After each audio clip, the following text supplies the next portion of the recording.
Hey guys, back here again. So I got the walls back covered up on the over the reflective barrier, as you can see, and I measured it. It's 8 foot wide this way, and it's over 8 foot tall. And I got a tape measure hooked in over here. It's about to fall out, but I can get one more of those packages. Will get me all the way to here from just past the window seam there. So that's pretty close to the it'll take 2 to get to about just almost to the fireplace. So that's pretty interesting. By cutting the seam in half, of course. Ow. Tape measure. But anyway, yeah, I was super careful with that stuff because it does tear easily. And what I did was I ended up taping just the ends with electrical tape up, so I could slide the you know, the plywood back in from under it and screw everything in. Now I left the little planter box out, and that way I could have the mushroom patches little stand in a little bit further there, so that works. And I kind of started clearing the wall of everything, and I should be able to get to about this seam with the next package, which is good. I'm not sure what time it is. Let me see. It is 1, 2, 3, 4 o'clock. Kind of a crazy clock. It's 53 Fahrenheit in here. I have the heat back on. I rearranged the fireplace a bit. The soot is actually dissipating. It was actually worse than that. It was almost covering the entire glass, believe it or not. I'm gonna keep an eye on it. So the fan just came back in. This mop is still frozen, so kind of a crazy thing. Also, it's a good thing I did this. My bottles of oil are frozen somewhat, so I'm glad I put it in this container here. Hopefully they don't break, and you know. Oh, what is that? Oh, it's a crow that was on the roof. That was, yeah, crazy. So yeah, so we got all kinds of stuff going on. I swept up along the wall before putting everything back, so I don't have to use the vacuum in there directly. I got everything over here basically. So work in progress, guys. I'll try and get this done. I may leave this for another day because I'm not really in a big rush to do all this. I can get, and I gotta move all this stuff out of here. Put the, I'm gonna take the battery box off the wall, believe it or not. And I'm gonna have to remove my solar wall, which is on a separate piece of plywood, so it won't be too bad, as you can tell there. And then what I think I'm gonna do with the battery box moved,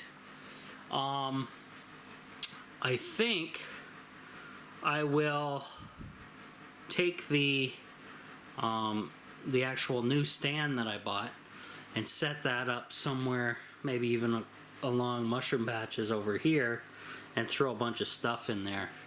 And then that should take care of emptying a lot of the battery box and stuff like that out of there. I can definitely put the air conditioner on the bottom rack, and that will, and maybe organize mushroom patches and get it ready, because I do have a couple packages coming that will help me grow indoors with limited sunlight, which is kind of good. You guys will be seeing that. So a couple different tools that I want to show when they do arrive. They're from Wish as well, so we'll see exactly what happens there. Did this thing, I put it in the window. Oh, it did. No way.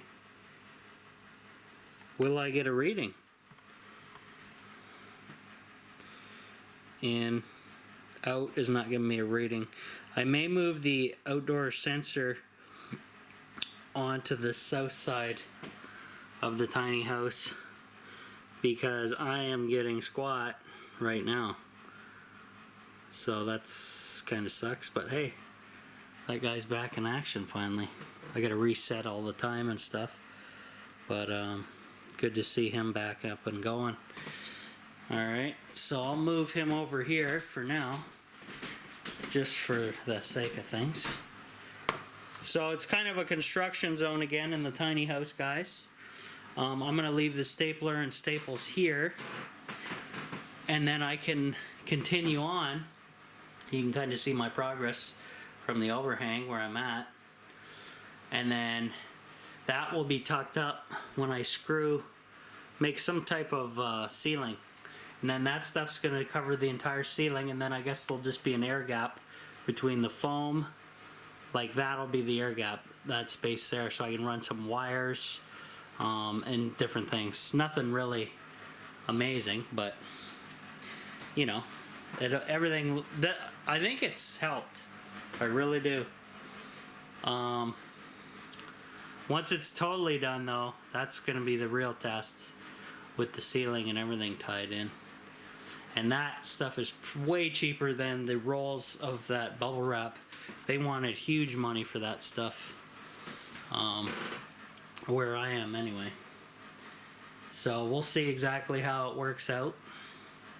And you can kind of see some of it sticking out through the nasty trim job that I have. Don't know how to really fix. The bottoms looks nice because I kind of just flatten it out. I may just take pieces and fill that in. Who knows? Why not? But yeah, so just a little update on my progress. I'm probably going to shut the fire off. Yeah, I'll do that now. And then I'm pretty much, my back's pretty sore because I'm kind of like, ugh, going all crazy and stuff like that on the construction end of things.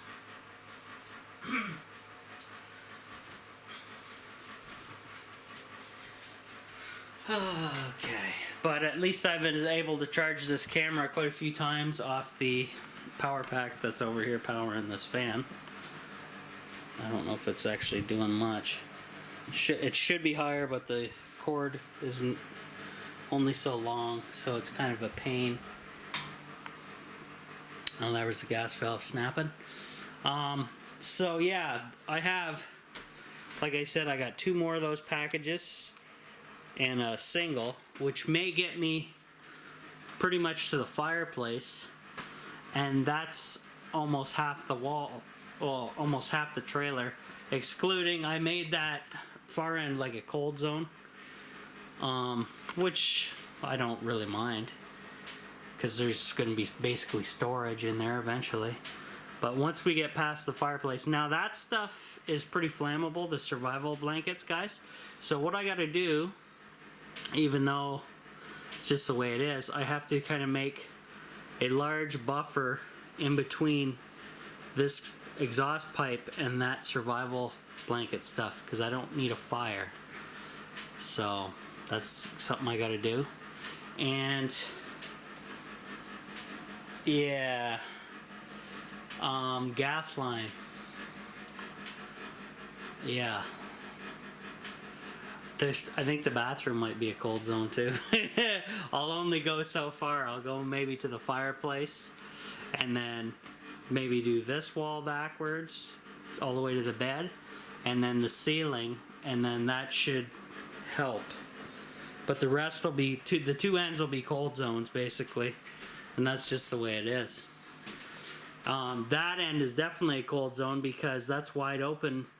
If you were outside, that's wide open. That's where a trailer attaches to. So it's getting direct wind and crosswind and everything. So, yeah, fun. But I got it pretty comfortable in here. I like it. It was 40 something. I mentioned in my other video, and I was in it, and I'm still in a t-shirt, so not bad to heat. Especially once I do get solar and stuff going, guys. Like the TVs and computers and stuff do kick off a little bit of heat, so that would actually help if it's definitely trapped in the tiny house. So every little bit helps. We're slowly getting there. But I thought this was a pretty cool, it puts some of my survival gear to use, and I'm sure the payback will be pretty good on this stuff since it's only $2.50. Now they don't have any more because it's out of season, but I'm sure in the spring, summer coming up, I can grab some more. But I can at least get this wall done, and that's the south side. So that will help with the cooling. Well, not much because of the ceiling, but I can only do so much at a time.